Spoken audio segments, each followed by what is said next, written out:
Ooh, a spicy question. I because love the writing is sort of everything, right? Like you kind of can fix plot holes, but if the writing is so some readers love that, and some readers are like, but I wanted more of this. So it's kind of a gamble.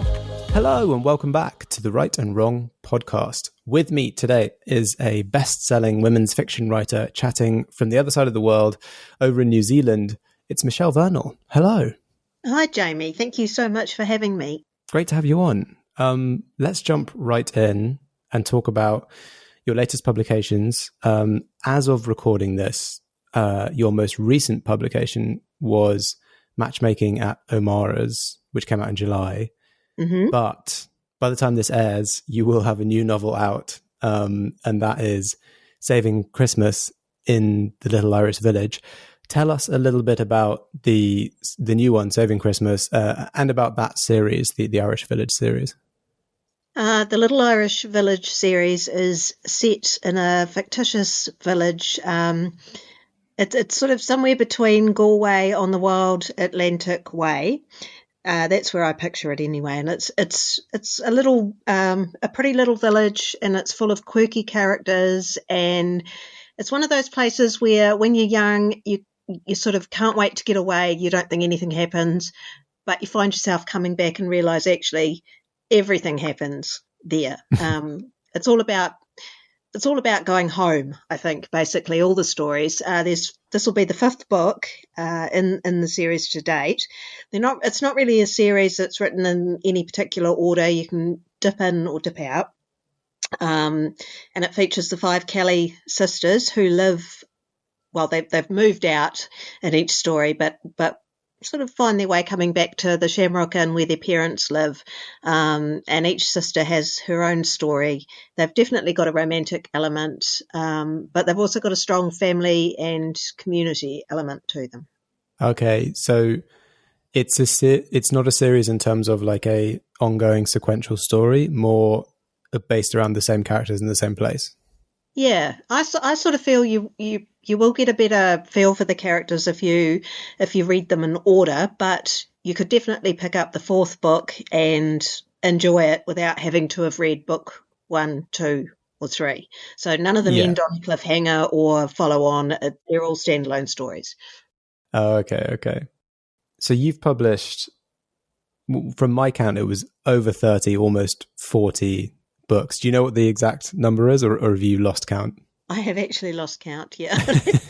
I would have to get on my website and actually count them up. Yeah.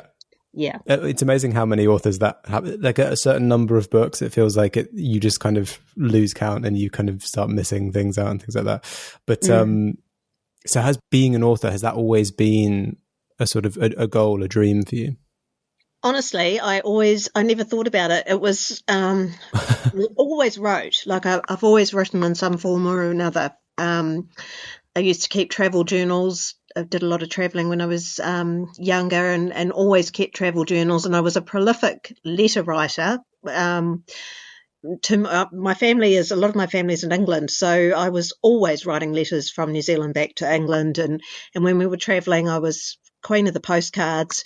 I've always written in some form or another, whether it's poetry, not very good poetry, but poetry, and journals, diaries, all that sort of thing. But I never really thought about writing as a career. I don't think it was just something other people did. And then when I had my children, when my oldest son was born, there was a course at our Canterbury University, and it was for continuing education on creative writing.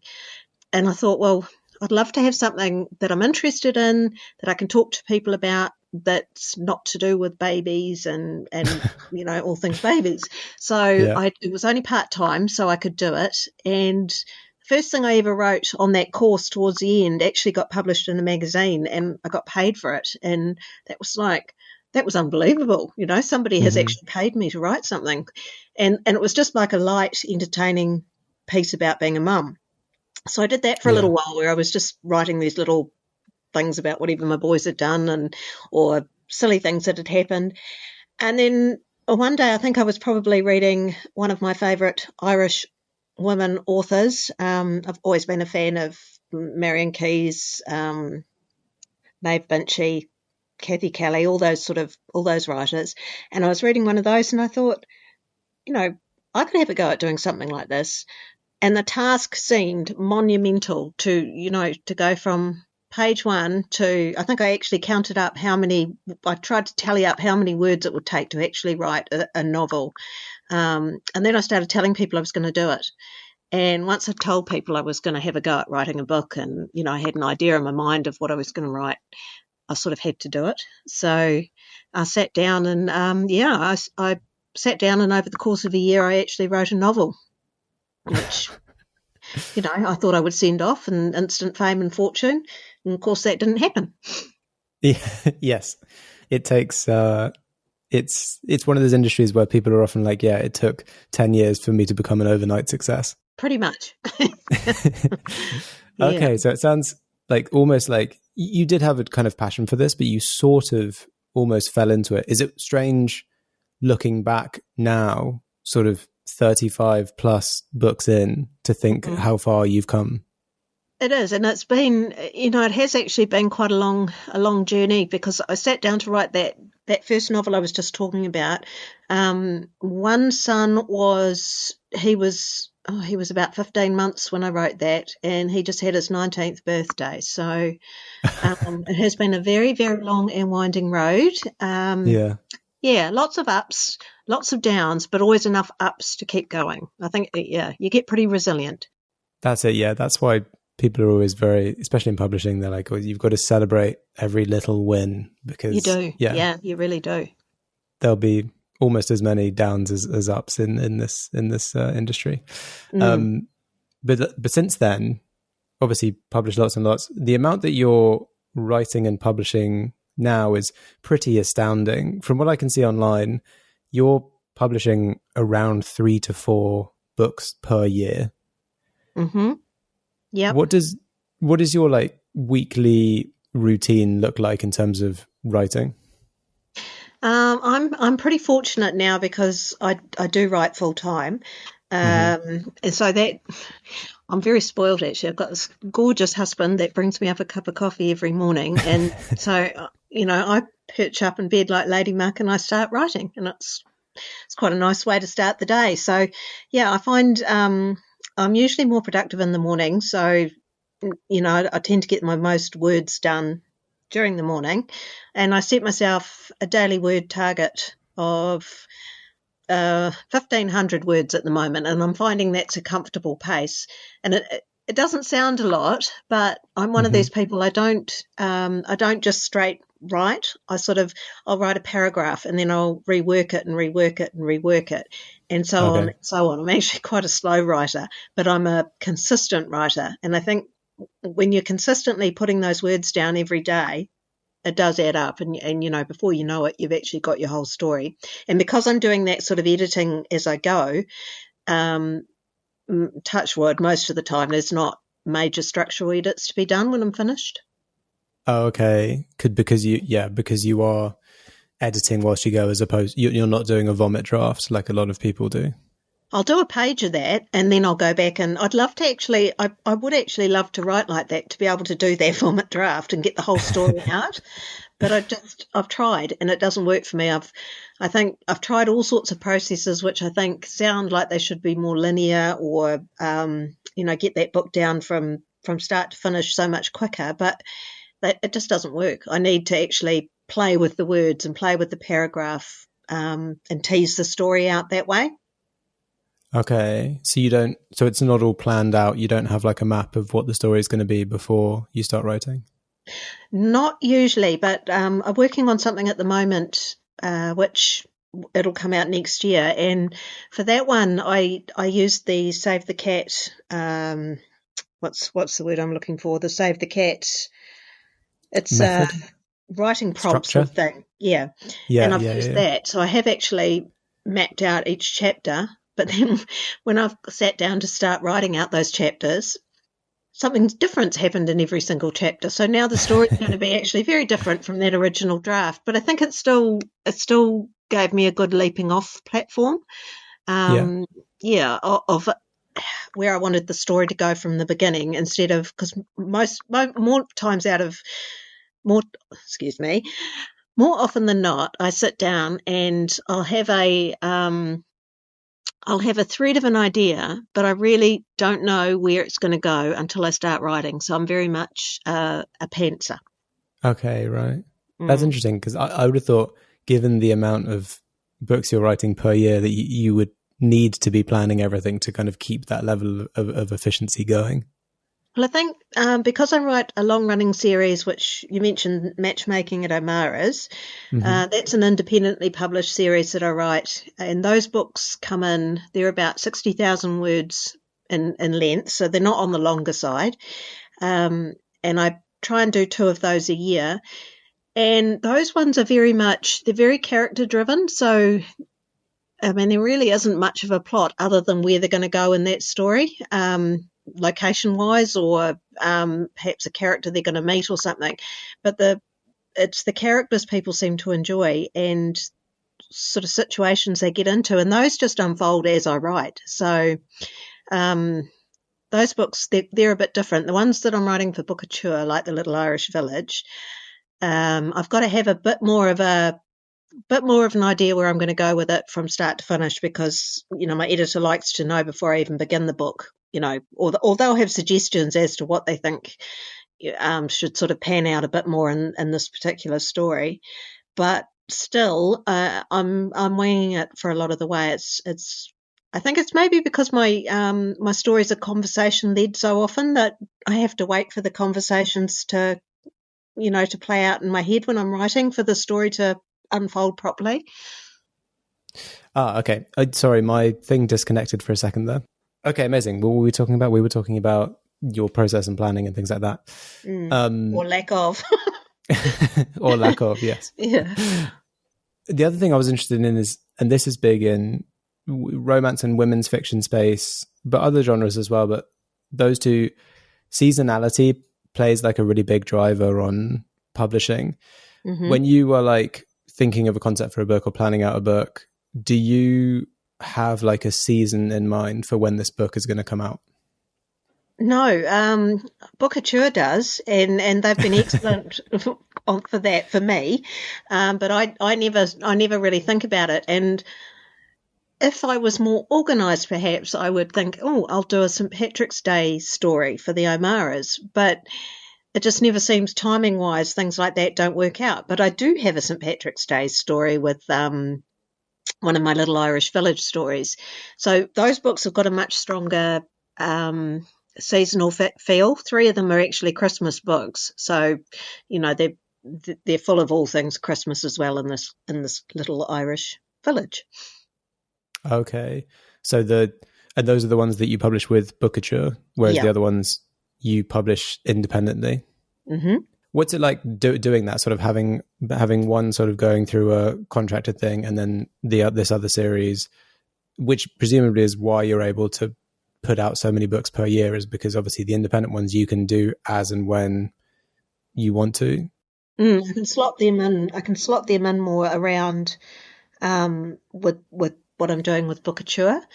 And I like the variety. I really like the variety of being independent and having a bit of control over how those books are marketed, all that side of it. But then I love having somebody else do that sort of thing as well with Bookouture, and that they've brought new readers to the table for me, as well as having someone to bounce ideas off, and because writing it's quite a solitary thing. So I like that contact that I get with Bookouture, because they're very supportive as publishers and very great with communication with you all the way through. So I really enjoy that side of it. So it's just a really nice balance of both worlds. And I think because I'm independent, I have a better understanding of what is happening, with my traditionally published books as well, than perhaps I would have if I'd, gone straight from being unpublished to traditionally published. Yeah, it's definitely something that people who have just done traditional publishing, I mean, there's no reason why they can't do, their additional research or speak to their agent if they have one. But I think, one of the things that keeps people away from independent publishing, self-publishing their writing, is because there's a lot to learn in that space. And like you having done that, obviously, gives you a great glimpse into what Bookouture are doing with on those sides of that side of things. Yeah. And it can all be, well, I'm not, Bookouture, they've got teams full of, experts that do things. But if you're interested in self-publishing, there's so much information and so many courses online that teach you the basics of getting a book out in the world. And that side of it is also, it's really fascinating and really interesting. And I think because otherwise I would just be, I'd be writing all day, every day. To have that other interest and aspect to my work, I really enjoy it. Yeah. And when you're doing the self-publishing, the indie publishing stuff, do you have like a little sort of freelance team that you work with, like a cover artist or an editor or anything? I do. Yep. I have a amazing cover artist that I use, and he sort of came up with the theme for my Omara's series. So all the books look uniform, but point of difference with each one. So branding, he came up with the branding for that. And I've had a few ups and downs with finding an editor. Trying to book them in on your schedule. It's not always that easy for me to know exactly when I'm going to have the book ready, but I have got a lady now that I'm working with, and she's brilliant. So I'm hoping that continues to work out. Yeah. Because I guess and as a freelance editor especially, obviously needs to be working all the time, and well, they're can't busy. necessarily reserve they are. a space when you might or might not have a book ready for them. They're not sitting there waiting for me to send an email and say, "Oh, I think I'm going to have that finished next week." Yeah, they're not on retainer for you. No. Before we head over to the desert island, I wanted to ask, so women's fiction, a very competitive space. What advice would you give to new writers who are looking to start writing within that genre? I would say, I think what worked for me initially was writing a series for starters. I think it's easier to build to attract readers that will continue to read your books if it's series fiction. And I also think that your own voice, be true to who you are when you're writing it. Don't get too sidetracked by what you think is popular or how somebody else writes or any of that sort of stuff. You've just got to listen to your own voice in your own head and be true to yourself. And I think that's why Omara's has been so popular, because those characters in those stories people are quite fond of, because they just literally are a law unto themselves. And I just let them do what they like on the page within reason. And I think that comes across in the stories, that authenticity of voice. And I think that's really important. Just be yourself with your writing. Yes. Chasing trends is a dangerous path to go down, for sure. Yeah. Especially when I always think that people say that voice is like a very important part of being an author and kind of being successful. And I think some people, you can chase a trend and potentially get one really high concept book, and maybe that will get published. But if you haven't found your voice and you haven't got that consistent kind of theme throughout, your next books, your follow-ups are going to struggle, because you don't have that through point. You don't have that draw as an author if you haven't yet found your voice. That's true. And that brings us to the desert island question, as always. So, Michelle, if you were stranded on a desert island with a single book, which book do you wish that it would be? Well, I think that I would probably pick Maeve Binchy, Light a Penny Candle. I've read so many good books that I couldn't even that's very unfair to have to choose one. But that one I would choose because I remember when I first moved to Christchurch, the city where I live now, and I didn't know anyone. And I went to the local library and I got that book out, and I'd never read any Maeve Binchy books before. And I took that book home. And as soon as I settled down to read it, I felt like I'd sort of stepped into a world with new friends, and feeling a bit lonely, and that all that went away. And that's why I would pick that, because I wouldn't feel lonely on my desert island if I had a Maeve Binchy book to read. Oh, that's nice. And nice to have a little backstory to that as well. Go to a new place, find yourself one of those books, meet new people, or at least be reminded of being okay and settling into a new place. So next up, I have some questions about finding the right balance of staying on genre whilst keeping things fresh. Also about the book deal with Bookouture, how that came about, and the processes of working with a digital first publisher. But that will all be in the extended episode available through the Patreon. So it can be very useful to get that kind of feedback. But that brings us to the end of the episode. So thank you so much, Michelle, for coming on the podcast and chatting with me and telling me all about your kind of journey and your experiences with writing and publishing. It's been really, really awesome chatting with you.